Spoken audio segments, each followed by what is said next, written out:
D മണി എന്ന diamond മണിയെ ചെന്നൈയിലിട്ട് പൂട്ടി SIT സംഘം. ഇഡിയുടെ കൈകളിൽ അകപ്പെടും മുൻപ് തന്നെ SIT ഇയാളെ തൂക്കിയെടുക്കുകയായിരുന്നു. ഡി മണിയെന്നും ഡയമണ്ട് മണിയെന്നും ദുബായ് മണിയെന്നൊക്കെയാണ് ഇയാൾ അറിയപ്പെടുന്നത്. എന്നാൽ ഇയാളുടെ ശരിക്കുള്ള പേര് ബാലമുരുകൻ എന്നാണ്. ദിണ്ടിഗൽ സ്വദേശിയാണ്. ഇയാളെയും ഇയാളുടെ കൂട്ടാളികളെയുമാണ് SIT സംഘം തൂക്കിയെടുത്തിരിക്കുന്നത്. ഇടനിലക്കാരനായ വിരുദനഗർ സ്വദേശി ശ്രീകൃഷ്ണനെയും അറസ്റ്റ് ചെയ്തിട്ടുണ്ട്. ഇവരെ കൂടുതൽ ചോദ്യം ചെയ്തുകൊണ്ടിരിക്കുകയാണ്. ഇവരിൽ നിന്ന് അന്താരാഷ്ട്ര കള്ളക്കടത്ത് സംഘങ്ങളിലേക്കുള്ള വിവരങ്ങൾ കിട്ടും എന്നുള്ള വിശ്വാസത്തിലാണ് SIT സംഘം. ഏകദേശം ഇതിന് അന്താരാഷ്ട്ര ബന്ധങ്ങൾ ഉണ്ട് എന്നുള്ളത് വ്യക്തമായിരിക്കുകയാണ്. കൃത്യമായ ഒരു പദ്ധതി പ്ലാൻ ഇട്ടായിരുന്നു SIT സംഘം ചെന്നൈയിലേക്ക് പോകുന്നത്. അതായത് ഇഡിയുടെയും CBIയുടെയും കൈകളിലേക്ക് ഡി മണിയും കൂട്ടാളികളും എത്തരുത് എന്നുള്ളതായിരുന്നു SITക്ക് കിട്ടിയ നിർദ്ദേശം. ഈ നിർദ്ദേശം അനുസരിച്ചായിരുന്നു SIT സംഘം നിന്ന നിൽപ്പിൽ ചെന്നൈക്ക് വിട്ടത്. ഇയാളെ കേന്ദ്രീകരിച്ചായിരുന്നു അന്വേഷണം. ഇയാളുടെ ഗൂഢകേന്ദ്രങ്ങൾ നിരീക്ഷിച്ച് അന്വേഷണം നടത്തിയതിലൂടെയാണ് കസ്റ്റഡിയിൽ എടുക്കാനും ചോദ്യം ചെയ്യാനും കഴിഞ്ഞിരിക്കുന്നത്.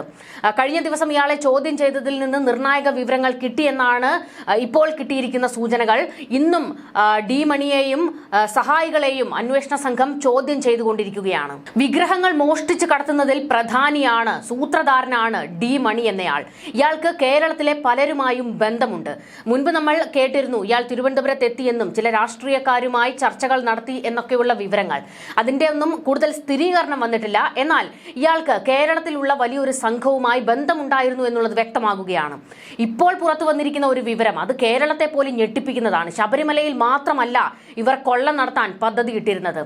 പത്മനാഭസ്വാമി ക്ഷേത്രത്തിലും കൊള്ളയ്ക്ക് പദ്ധതികൾ തയ്യാറാക്കിയിരുന്നു എന്നുള്ള ഞെട്ടിപ്പിക്കുന്ന വിവരമാണ് പുറത്തേക്ക് വരുന്നത്. മുൻ പ്രതിപക്ഷ നേതാവ് രമേശ് ചെന്നിത്തലയും ഒരു വിദേശ വ്യവസായിയും SIT സംഘത്തിന് ചില നിർണായക മൊഴികൾ കൊടുക്കുന്നു.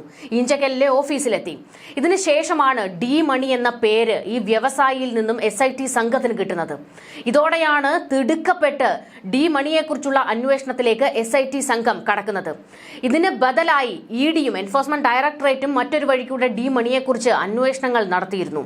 എന്നാൽ കഴിഞ്ഞ ഒരു ദിവസം ഇയാൾ ചെന്നൈ കേന്ദ്രീകരിച്ച് ഇപ്പോൾ പ്രവർത്തിക്കുന്നുണ്ട് എന്നുള്ള വിവരം കിട്ടിയതോടുകൂടിയാണ് ചെന്നൈയിലേക്ക് അന്വേഷണ സംഘം എത്തുന്നത്. തുടർന്നാണ് ഡി മണിയെ കസ്റ്റഡിയിലെടുക്കുന്നത്. ചെന്നൈയിൽ എത്തുന്നത് വരെ SIT സംഘം വലിയ ഒരു വെപ്രാളത്തിലും വിറളി പിടിച്ചുമായിരുന്നു ഉണ്ടായിരുന്നത്. അതായത് സ്വർണ്ണക്കൊള്ളയെക്കുറിച്ചുള്ള അന്വേഷണം മുറുകി നിൽക്കുന്ന ഘട്ടത്തിൽ ചെന്നൈ കേന്ദ്രീകരിച്ച് അന്വേഷണം വേണം എന്നുള്ള വിവരങ്ങളൊക്കെ വന്നതോടുകൂടി മാധ്യമ വാർത്തകൾ കേട്ടതനുസരിച്ച് ഈ ഡി മണി രാജ്യം വിട്ടിട്ടുണ്ടാകുമോ എന്നുള്ള ഒരു ഭയം അന്വേഷണ സംഘത്തിനുണ്ടായിരുന്നു. എന്നാൽ ചെന്നൈയിൽ എത്തിയതോടുകൂടി ഇയാളെക്കുറിച്ചുള്ള വിവരങ്ങൾ കിട്ടുന്നു. ഇയാൾ ചെന്നൈയിൽ തന്നെ ഉണ്ട് എന്ന് കണ്ടെത്തിയതോടെയാണ് അന്വേഷണ സംഘത്തിന് ഒരു ആശ്വാസം കിട്ടിയത്. രാജ്യം വിട്ടിരുന്നുവെങ്കിൽ പിന്നീട് ഇതിന്റെ അന്വേഷണം പൂർണ്ണമായും കേന്ദ്ര സംഘങ്ങളിലേക്ക് പോകുമായിരുന്നു. എന്തായാലും മുഖ്യമന്ത്രി പിണറായി വിജയൻ, ആഭ്യന്തരമന്ത്രി കൂടിയായ പിണറായി വിജയന്റെ ഉത്തരവ് അതേപോലെ പാലിച്ചിരിക്കുകയാണ് SIT സംഘം. ഇഡിയുടെയും CBIയുടെയും വലയിൽ വീഴുന്നതിന് മുൻപ് തന്നെ കൃത്യമായി പ്ലാൻ ഇട്ട് ഡി മണിയെ തൂക്കിയിരിക്കുകയാണ്. ഡി മണിയും സംഘവും കേരളത്തിൽ ലക്ഷ്യമിട്ടത് 1000 കോടിയുടെ കവർച്ചയാണെന്നും ശബരിമല കൂടാതെ പത്മനാഭസ്വാമി ക്ഷേത്രവും ലക്ഷ്യമിട്ടതായും സൂചനകളുണ്ട്. മണിയെ ചോദ്യം ചെയ്യുന്നത് ഇന്നും തുടരുകയാണ്. സ്വർണ്ണക്കൊള്ളയിൽ ഒരു നിർണായക വഴിത്തിരിവുണ്ടാകുന്നത് രമേശ് ചെന്നിത്തലയും ആ വ്യവസായിയും നൽകിയ മൊഴികളാണ്. അവരിൽ നിന്നാണ് ഡി മണിയെക്കുറിച്ച്, അയാളുടെ പേരും കൂടാതെ വിഗ്രഹക്കടത്ത് സംഘത്തെക്കുറിച്ചും SITക്ക് വിവരങ്ങൾ ലഭിക്കുന്നത്. അതായത് ഈ കേസിൽ ഒരു വലിയ കച്ചിത്തുരും വിട്ടുകൊടുക്കുന്നത് രമേശ് ചെന്നിത്തലയാണ്. എന്നാൽ രമേശ് ചെന്നിത്തല ഈ ഒരു വലിയ വെളിപ്പെടുത്തൽ നടത്തുമ്പോൾ പോലും പ്രതിപക്ഷം അത് ഏറ്റെടുക്കാൻ തയ്യാറായിരുന്നില്ല. VD സതീശനും ഷാഫി പറമ്പിൽ, മാത്യു കുഴൽനാടൻ അല്ലെങ്കിൽ മറ്റ് നേതാക്കൾ, K സുധാകരൻ ഉൾപ്പെടെയുള്ള മുതിർന്ന നേതാക്കൾ ഒന്നും തന്നെ ഈ വിഷയം കൃത്യമായി കൈകാര്യം ചെയ്തില്ല. രമേശ് ചെന്നിത്തല മാത്രമായിരുന്നു ഈ സ്വർണ്ണക്കൊള്ളയുമായി ബന്ധപ്പെട്ട് എല്ലാ നീക്കങ്ങളും പ്രതിപക്ഷ നിരയിൽ നിന്ന് നടത്തിയത്. നിർണായക മൊഴി SITക്ക് കൊടുക്കുന്നതും രമേശ് ചെന്നിത്തലയുടെ നേതൃത്വത്തിലാണ്. അതിൽ നിന്നാണ് ഡി മണിയെക്കുറിച്ച് വ്യക്തമായ വിവരങ്ങൾ പുറത്തു വന്നത്.